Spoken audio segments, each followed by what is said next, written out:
আসসালামু আলাইকুম। আজকে আমি যে ব্রিজটার সামনে উপস্থিত আছি, এই ব্রিজটার অবস্থান হচ্ছে শাহবাজপুর গ্রামে। আর শাহবাজপুর হচ্ছে সামগ্রাম ইউনিয়নের একটা ছোট্ট একটা গ্রাম। আর এই গ্রামটাতে যে ব্রিজটাতে আমি এখন অবস্থান করছি, এই ব্রিজটা খুবই ভয়ানক একটা ব্রিজ।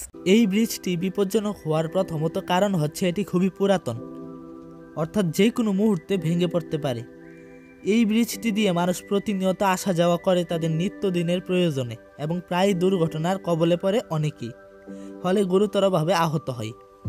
এখানে দুর্ঘটনা হওয়ার প্রধান কারণ হচ্ছে এটি খুবই চিকন এবং দুপাশে কোনো রেলিং নেই, ফলে দুপাশ থেকে গাড়ি আসা যাওয়া করতে পারে না।